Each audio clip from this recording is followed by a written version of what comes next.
광야 생활을 하던 이스라엘 백성들에게 동이 트기 전 새벽은 만나를 받는 시간이었을 뿐 아니라 하나님께서 그들의 기도를 들어주시는 시간이었습니다.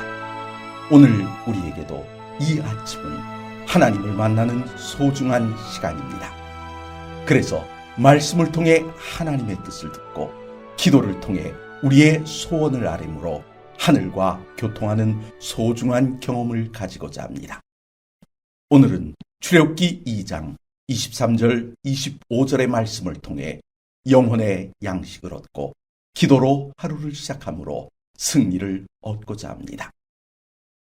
여러 해 후에 애굽 왕은 죽었고 이스라엘 자손은 고된 노동으로 말미암아 탄식하며 부르짖으니 그 고된 노동으로 말미암아 부르짖는 소리가 하나님께 상달된지라. 하나님이 이스라엘 자손을 돌보셨고 하나님이 그들을 기억하셨더라. 베드로는 우리를 바라보시며 도우시는 하나님의 시간에 대해 다음과 같이 설명합니다. 주께는 하루가 1000년 같고 1000년이 하루 같다고 말입니다. 그럼 하나님의 시간에 대한 우리의 느낌은 어떻습니까?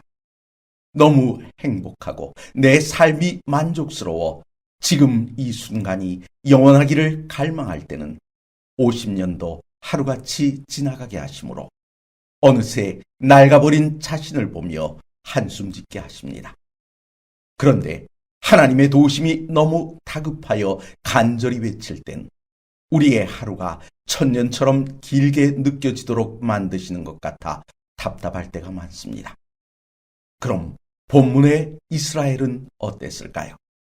고된 노동으로 말미암아 탄식하며 부르짖고 있던 그때 그들이 느끼는 하루하루가 말입니다. 고된 노동과 채찍에 맞은 상처로 지옥 같은 삶을 살고 있을 그때 25절은 하나님이 이스라엘 자손을 돌보셨고 그들을 기억하셨다고 기록하고 있습니다. 과연 이스라엘 백성과 하나님 사이에 느껴지는 감각의 거리는 얼마나 먼 걸까요? 하나님께서 그들을 기억하셨다 함은 그들의 조상 아브라함과 이삭 그리고 야곱과 맺은 언약을 기억하고 계셨다는 것입니다.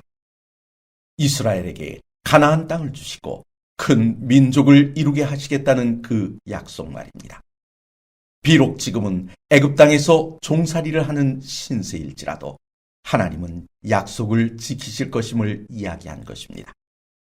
그럼 이스라엘 자손을 돌보셨다는 말씀은 무슨 뜻입니까? 고된 노역이 돌보심의 결과일까요? 아니요.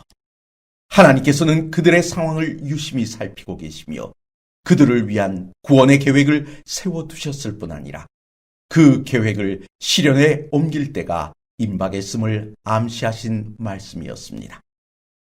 우리에게 믿음의 눈이 왜 필요합니까?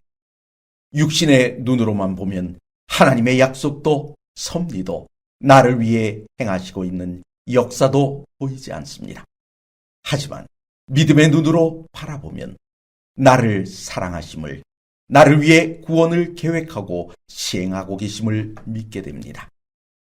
사랑하는 성도 여러분, 믿음의 눈은 우리가 발을 딛고 있는 이 땅이, 우리에게 고난을 안겨주고 있는 이 세상이 내 집이 아님을 보게 해줍니다. 뿐만 아니라 우리가 가야 할 고통이 없고 행복만이 기다리는 우리의 하늘 본향을 보게 해줍니다. 이때 우리는 우리의 인생의 행로를 돌보시며 우리와의 약속을 기억하고 한치의 어긋남 없이 실행하고 계신 그 하늘아버지를 볼 수 있습니다. 이 시간 성령 하나님을 간구하심으로 우리의 마음이 그리스도의 마음이 되고 아버지의 뜻을 행하는 삶을 시작하시는 귀한 아침이 되시길 간절히 바랍니다.